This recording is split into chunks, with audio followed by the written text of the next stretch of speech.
السلام علیکم پیارے بچوں، آج ہم آپ کے لیے زبردست کہانی لے کے آئے۔ کہانی اچھی لگے تو اس کو سبسکرائب، لائک اور شیئر کرنا مت بھولیے گا۔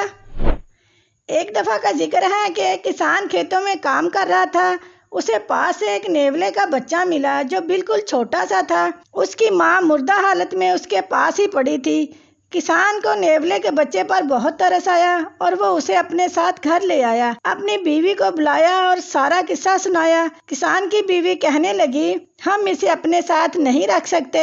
ہمارا ایک بچہ ہے جو بہت چھوٹا ہے اور یہ جنگلی جانور ہے۔ کل کو یہ بڑا ہوگا اور ہمارے بچے کو نقصان پہنچائے گا۔ کسان نے کہا، ابھی یہ چھوٹا سا بچہ ہے، جیسے جیسے یہ بڑا ہوگا اسے ہماری اور ہمارے بچے کی پہچان ہو جائے گی اور وہ اسے اپنا بھائی سمجھے گا اور اپنے بھائی کو کوئی بھی نقصان نہیں پہنچاتا۔ تم اسے اپنے بچے کی طرح پالنا، یہ ہمیں کوئی نقصان نہیں دے گا۔ بس تم یہ سمجھو آج سے تمہارے 2 بیٹے ہیں۔ کسان کی بیوی راضی ہوگی اور نیولے کے بچے کو بھی اپنے بیٹے کی طرح پالنے لگی۔ وقت گزرتا گیا، نیولا بڑا ہو گیا، اس کے دانت بھی بڑے ہو گئے۔ ایک دن کسان کی بیوی نے کسان سے کہا، میں پانی بھرنے جا رہی ہوں، منا گھر پر اکیلا ہے، اس کا خیال رکھنا۔ کسان ہنس پڑا اور بولا، اس کا بھائی اس کے ساتھ ہے، اسے کچھ نہیں ہوگا، تم فکر مت کرو۔ مگر کسان کی بیوی نے وہی رٹ لگائے رکھی۔ کسان نے کہا، تم جاؤ۔ اس کی بیوی باہر چلی گئی۔ تھوڑی دیر بعد کسان بھی باہر چلا گیا۔ کسان کا بیٹا اور نیولا آپس میں کھیلنے لگ گئے۔ کچھ دیر بعد ایک سانپ گھر میں گھس آیا اور بچے کی طرف بڑھنے لگا۔ نیولے نے جب دیکھا تو اس نے فوراً سانپ پر حملہ کر کے اسے موت کے گھاٹ اتار دیا اور خود گھر کے باہر جا کر پہرا دینے لگا۔